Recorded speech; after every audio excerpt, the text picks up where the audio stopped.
Alright, so as a follow-up to that absolutely riveting video I made the other day about trees. Yeah, thank you, one person. Today's video, Barry, can you give us a drum roll for this? Can you tap into your magical powers and give us a drum? Oh, there we go. Yeah, okay, this is gonna be an awesome lead-in, okay? Today's video is gonna be all about fish! Yeah, that's right! Make some noise, marine biologists! I know you're out there in the audience! Woo! Fish! Yeah! SpongeBob SquarePants theme song. Barry, you sing the chorus, I'll take care of the rest of it. Alright, let's go. Who lives in a pineapple under the sea?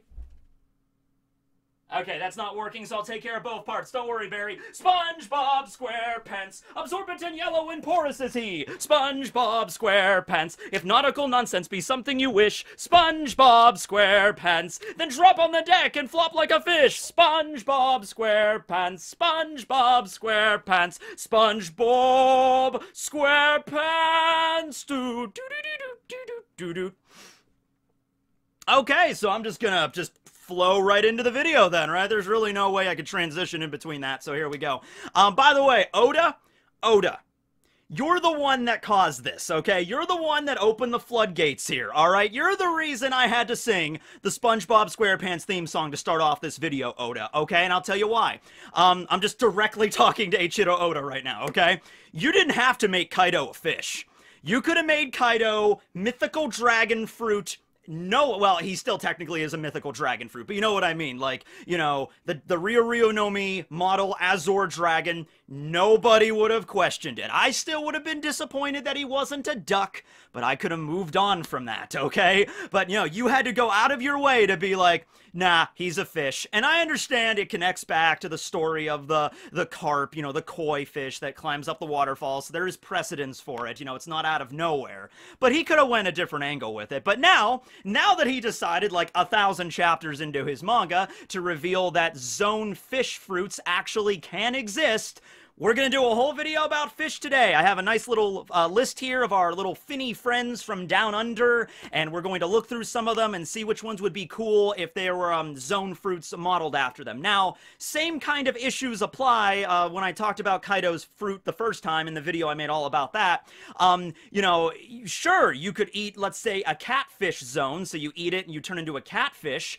In the hybrid form, that might be cool, but if you transform into your full catfish form, you have the ability to swim and breathe underwater, except the natural weakness of all devil fruits is the water, so you might be able to turn into a fish, but you won't be able to breathe, and you won't be able to swim, and rather you would just immediately lose all your energy and pass out underwater. And, you know, I guess, like Jack, I guess you wouldn't drown, because you could still breathe, but, you know, it's not very practical, so that's the reason why most people thought fish zones just weren't a thing, right? But, you know, there's still some things that could exist, like the hybrid forms have potential, it's just the full transformation might not be the best way to do it. Kaido is sort of an exception here because he's mythical, so that kind of changes the rules around. Kaido can fly now. He can shoot lightning and fire, and he can control clouds and everything. So, you know, kind of an upper level sort of fish, right? It's also very possible that this might be the only fish fruit in existence. I said that before. Most zones that we see have different models. Like, for example, I think right now there's 3 different dog variants of that particular fruit. So, like the Inu no Mi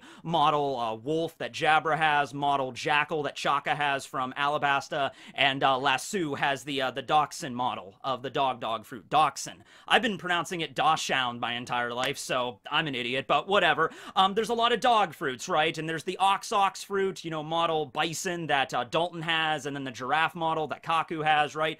It's very feasible that Kaido might be the only fish fruit model in existence. I mean, Oda could do that. Like, yeah, there is a fish fruit, but the only category is the mythical category of the fish fruit, model Azor Dragon. Maybe you could argue if there's a mythical variant, there has to be a standard variant.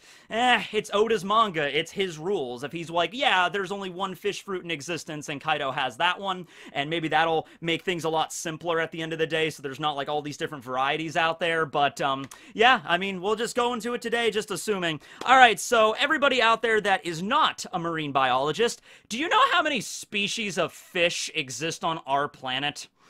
Now, granted, this was just some really quick Googling and stuff, but I arrived at the number of, you want to guess? Go ahead and guess. Comment below and see if you guess it right. Okay. 33,600. That's roughly how many species of fish there are. Now, keep in mind that number accounts for species. So, like, you know, catfish, like I said, there's a bunch of different varieties of catfish that are still catfish, and they look similar, but there's, like, the blue catfish, and the channel catfish, and the flathead catfish. Oh, they look so cute. So there's a lot of fish that are similar, but suffice it to say, there's a lot of fish out there in the sea, right? Okay. Jotaro Kujo is, like, liking the crap out of this video right now. Jotaro Kujo, the most famous marine biologist in all of anime. Quite possibly the only marine biologist in all of anime that I actually know of. Yeah, anyway. I always found that funny, not to go on a tangent, but I always did find that funny that you have Stardust Crusaders, Jotaro Kujo, this badass high schooler, Star Platinum, punching the crap out of all of his enemies, and then after they defeat Dio, and after, you know, they go back to Japan, and Jotaro graduates high school, and he's sitting around trying to figure out where he wants to go to college and what his major wants to be. He's like, so, young man, what do you want to do with your life? And Jotaro, this anime shonen protagonist badass, is sitting there like, I like dolphins. All right, so marine biology for you then, right? And unfortunately, can't talk about dolphins here because they're not fish, they're mammals. Same thing with whales. Although a whale zone, that would be pretty sweet too. So let's start off with the coolest fish in the world, like right out of the gate. I mean, why wouldn't you start with the swordfish? I mean, come on now. Okay, we can all admit this is the coolest, right? There are some weird fish out there. We're not going to go through every single one today, but I have quite an interesting list of fish on here and all that stuff, but the swordfish, I mean, the name is cool, it looks cool, it can swim wicked fast. I actually looked up that swordfish might possibly be the fastest fish species on the planet.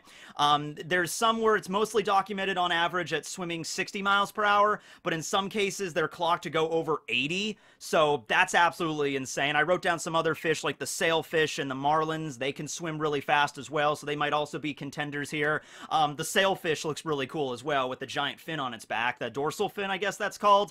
By the way, spoiler alert and disclaimer, I am not a marine biologist, so just letting you know on that front there, I'm gonna probably mess things up. But the swordfish is pretty cool, and this is manga we're talking about here, so if there was a swordfish zone, you know for a fact the hybrid of that would be a giant, you know, kind of similar to Arlong, but maybe not as jagged because he was a saw shark fishman. So in that case, it might be longer and less jagged, less serrated. But in anime logic, there could be this really cool wandering swordsman, and then he ate the zone and he can turn into a hybrid swordfish. And so he can kind of do three-sword style Santoryu himself with two swords in either hand. And then he has, instead of putting one in his mouth like Zoro does, he has this just giant fish nose protrusion that he can use to fight with, right? And I looked into this because I was actually curious. My entire life, I just assumed they're swordfish. They're gonna use the sword, you know, their nose, or I don't think it's their nose, but you know what I mean, like that protrusion to like hunt and like spear other animals and like eat them.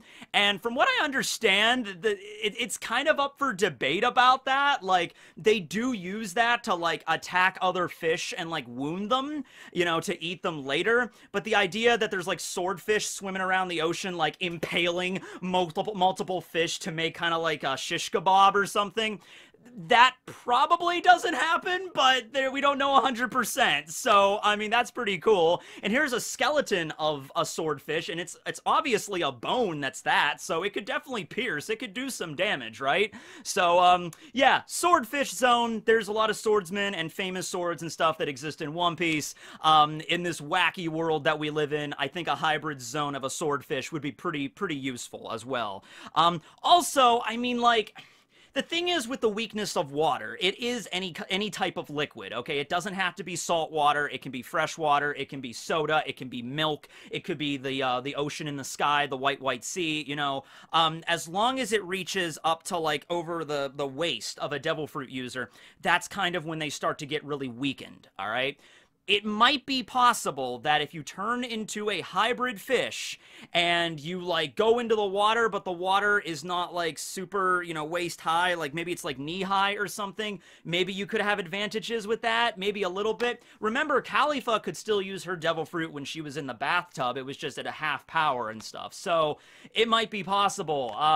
Maybe if the fish, like, okay, I'm going to turn into my full swordfish form and then dive in the water really quick, and maybe like with the momentum. So like you're on the shore and you jump off the shore and you turn into a swordfish, giant swordfish, and then with that momentum you hit the water and you like, and then you pop right out of the water. Maybe it's like, okay, I was only in the water for a couple of seconds and I had that momentum going from the shore and I popped right back out and I landed on a ship or something. You know, and then I turn back into my normal form, maybe like, oh, that hurts, but, you know, I'm still good. Maybe something like that could be possible, but you would not be able to spend a lot of time in the water. Okay, so that's the swordfish, pretty sweet. Sailfish and the marlins, also fish that are capable of swimming extremely fast, so wanted to mention them. Next up was looking at some venomous fish that exist in the world, you know, poisonous fish that could, you know, potentially kill you that way, okay? So in that regard, I came across the lionfish, which I actually did know that existed, and I kind of want the lionfish to be a zone just because of just the unique way it looks. I mean, this thing looks awesome, right? So that would be really cool to see Oda draw someone in like a hybrid form of a lionfish with all of, like, the bony protrusions sticking out of them and the gills and the, you know, like the scales and the coloring. I think that would work great, you know, with Oda's style. Like, he can make a character, like, in that sense work. And in the case here with the lionfish, I actually saw the video that Coyote Peterson did a couple years ago where he you know, stung himself with the lionfish. It's those bony protrusions on the back, and he just impaled his hand with that. And that was, I mean, I've seen Coyote Peterson. I mean, he does the bullet ant, and he did all of the wasps and everything, you know, the tarantula hawk and all that crazy stuff. But that one and the aftermath of that one, you know, because there was another video where it's like they got back to the place and he was trying to like compose himself. That one looked pretty damn painful. So it was like a whole other ballpark from like insects to like marine life venom, you know, like that was completely different, right? So the lionfish, though, definitely cool. Another fish, though, that I've heard of these, I've never actually sat down and done research on them, was the stonefish. Yeah, look at that, the stonefish. Isn't that cool? Oda could do something with that as well. Maybe that's the reason. Maybe Oda at the beginning of the story was just like, all right, so there's Paramecia, there's Logia, and there's Zoans. Zoans turn into animals. And maybe somebody asked him, like one of his editors, or like, okay, Oda-sensei, but are there going to be fish zones? And Oda was like, nah, I think we shouldn't do that because I already have the fishmen and the merfolk. We don't need to have zone fish because that's going to cause problems with the weakness of the water and everything. And then maybe Oda eventually just got to a point where he's like, there's a lot of really cool looking fish in the world. I would really like to draw like a fish, you know, like a swordfish or a lionfish or a stonefish, like as a devil fruit. That would be cool. Alright, well, I'm the mangaka. I make up the rules. I'm gonna do it now. Fish fruits exist. By the way, Kaido is one. I'm like, okay, yeah. So, the stonefish. Extremely venomous as well. If you step on them, a lot of times, like if you're a diver or somebody, or if you're just, you know, out there in the ocean snorkeling or something, you step on this thing, you're gonna know it. It's gonna hurt. You should probably get to a hospital immediately, so that adds a whole other layer of like powers that person could have. So in that regard, it doesn't even matter so much that you can't swim if you go into the hybrid of a lionfish or a stonefish, and you got like with the stonefish these rough kind of like you know, protrusions over you, and then with the lionfish you got these long bony protrusions all over you, and then you could just like impale your enemies with like those. So the lionfish and the stonefish are pretty damn cool. So the electric eel came to mind. The electric eel is not actually an eel. It's a knife fish. Didn't even know knife fish were a thing, but they are a thing, and the electric eel is a knife fish. Yes, indeedly doodly. So, it's pretty obvious. It's an electric fish. It has an organ that can generate an electric shock. I think under certain conditions, that is enough of an electrical charge to kill a human. And I think it's because, like, if an electrical charge passes right through your heart, and it has, like, it doesn't have to be very strong. It's just like a few amps or like some percentage of an amp or something is enough to travel through the human heart to stop it, like right there, okay?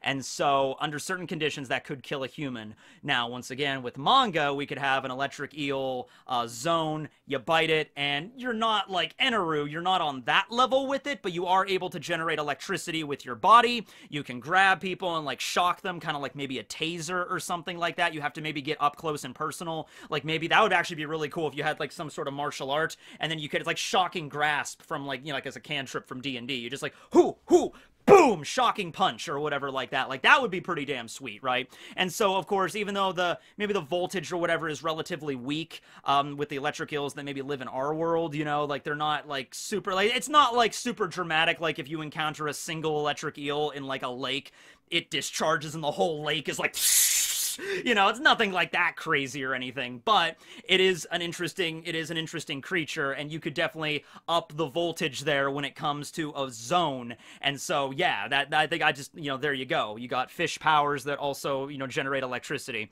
I wrote down Clownfish, and the only reason I did that was just because Finding Nemo. You know, SpongeBob and Finding Nemo were the two things on my mind when I was looking up and researching fish here. I know that Clownfish, their big thing is that they're actually immune to sea anemones. They actually make their homes in sea anemones, which under normal circumstances, if any other fish or if like a human tried to touch a sea anemone, like that would hurt, right? You know, it's like poisonous or whatever. But clownfish are immune to that. So I'm thinking, okay, well that would be pretty cool to turn into a clownfish, and then even in your hybrid, maybe you have immunities to certain poisons or certain toxins or something like that. So if I had the clownfish zone and, you know, it's like Finding Nemo mode, and then, you know, freaking Reiju came to fight me, I was actually like immune to Reiju's poisons or something. Like they wouldn't affect me, or the poisons would just like slide off of me or something. A little bit niche, a little bit particular. You'd have to be fighting against a certain kind of opponent for that to be useful. But there's devil fruits out there like Reiju's, for instance, because Reiju was confirmed to... Wait, no. Oh, no. I think that was a retcon. I think there was like some magazine that confirmed that Reiju had a devil fruit, but then later on I think it was confirmed that it was because of her like the genetic engineering and her raid suit and stuff. That's how she's able to generate the poison. Okay, but there are other devil fruits that can create poison, right? Okay, absolutely. So if there are devil fruits that can create poison and cause poisonous or venomous effects, then therefore there should be a devil fruit that can negate or be immune to said poisons. There you go, like a natural weakness, just like Luffy's rubber was the natural weakness to Eneru's Goro Goro no Mi. There you go. What's next? I wrote down manta rays. Okay, at this point, I had to kind of back up, and I was like, all right, what's the definition of fish? You know, I thought I knew this my entire life, but what's the definition of fish? Let's pull it up. Okay, fish are gill-bearing, aquatic... Don't even know how to begin to pronounce that word. Craniate animals that lack limbs with digits. Okay, so there you go. That's the definition of a fish, and it turns out manta rays are in fact fish. So there you go. Also, that little fish right there in the background, yeah, I got that image off of the Smithsonian's website, and the article it was from was titled, "It's Official, Fish Feel Pain." When was it ever under dispute that they didn't feel pain, was my question. Did we just find out recently that fish can feel pain? They have nervous systems, right? I know it was a while back that, like, the evolution tree split off between humans and fish, but... I always just assumed they could feel pain, but okay, that's good. At least we've confirmed that much, right? Okay. But yeah, so fish can feel pain, and manta rays are fish, and manta rays look pretty damn cool. So yeah, I mean, just from the idea of like an aesthetic perspective there, I mean, they have the stinger and stuff as well, the stingray and stuff. That would be neat to utilize. Maybe in a similar way. Actually, that'd be cool if like you could turn into like a manta ray, and then as your hybrid, like the stinger kind of comes up like attached to your tail, and you can kind of use that as sort of like a sword in its own right? So that would be interesting to kind of see how Oda could spin that with the manta ray. That's neat. This thing. Okay. So, probably a lot of people are waiting for me to bring up Piranha. I'm like, yeah, okay, Piranha. I mean, I think we've all heard of that. We've all seen pictures of piranhas before. They've been in a lot of, like, media and stuff, you know. Little tiny fish that exist in the Amazon rainforest, up in the Amazon River. They got super sharp teeth. I was at the Central Park Zoo a few years back, and I saw some piranhas there. They had a big tank. I was also attacked by a peacock that day. It was a weird day. But I saw a toucan. So anyway, yeah, piranhas. They're, you know, very devastating, like, in a pack. You imagine, like, you're swimming in the Amazon rainforest for some reason. basin, as you do on the Amazon River, and then like a bunch of piranhas come up the water and they just like ravage you and leave nothing but bones. Okay, so yeah, I don't think that would really actually happen in real life. I think the piranhas would probably be more afraid of you if you were like thrashing around in the water. You might get bit a few times, but I don't think they would like swarm you or whatever. Okay, piranhas are one thing. Piranhas are one thing. Tiger fish are another.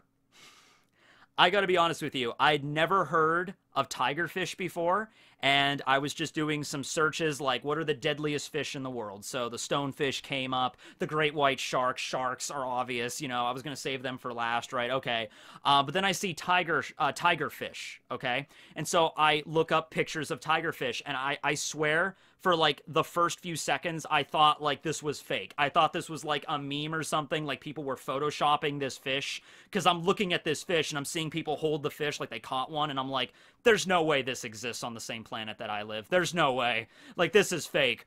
But no, I looked it up. No, these are real. This is a tiger fish. This is a real animal that exists on this planet that you could somehow meet, and you might encounter at some point in the world. I hope you don't, but you could. So it's basically a giant piranha, except this one. This one's pretty tiny, but a giant piranha with super razor sharp teeth. Giant fish, super sharp teeth. It just is just... God, can you imagine? Can you imagine, like, being just chilling out on the side of a river? By the way, they're in Africa. It's like the African version of the piranha. So if you were thinking, like, the Amazon River wasn't dangerous enough, right? It's just like, oh, those piranhas, they're tiny. Why can't there be giant piranhas with huge teeth that could really cut into you? It's like, well, just hop upon the little boat there, go across the Atlantic Ocean there, and arrive in Africa, and there you go. Huge, giant tiger fish with massive jaws. They will hurt you. So yeah, that's a thing that exists on this planet. I don't think I need, like, if I had a choice between piranha or tigerfish zone, I would go tigerfish zone. You know, you just turn into a fish. You don't even need it. Who cares? Like, yeah, I can't swim. Don't need to. Chomp. You know, there you go. I mean, I don't know. Like, probably speaking, if I was being chased by a great white shark and a tigerfish, I guess I would prefer the tigerfish to that. I mean, because the great white shark is bigger, and it's stronger, and its teeth are, it has more teeth, and they're more, like, jagged. You know, that the tigerfish's teeth, it doesn't have as many, and they're different shapes and all that stuff. But, I mean, you know, I would rather not be attacked by either of them, right? But I guess if I had to pick, I would go with the tigerfish. But still... that was a surprise. I learned something today. I learned that tigerfish existed. Okay. And so, yeah, that now we have the sharks. I don't think I need to explain to you why sharks would be devastating, right? You know, they are like the apex predator when it comes to the ocean. They, you know, can detect blood from a long distance away. They're huge. Go watch Jaws, Steven Spielberg, right? Go and look at some, I mean, if you're squeamish, I would recommend you don't, but there's, people that have been attacked by sharks, sometimes multiple times attacked by sharks, and they tell their stories and stuff, and it's just crazy that people could, like, you know, make it through something like that, and like the scars that they have afterwards. So yeah, not being able to swim, not an issue. I would just imagine, you know, somebody eats the great white shark zone and just go into their hybrid, and just, like, you know, just even someone like me, they just get, like, poof, like super buff, you know, and then because just like a shark is just like all muscle, and the fin on the back and the teeth are just like giant jaws, right? Maybe you could get little eyes, like your eyes like they shrink down to little beady eyes and whatever, so it's kind of a goofy design there, but in terms of combat, it's just... it would just wreck your day no matter what, right? I like the hammerhead sharks. I've always liked those. Like my favorite kind of sharks growing up. Those are cool. But there's like smaller kinds of sharks that are, you know, just as dangerous, that are maybe closer to shore or whatever.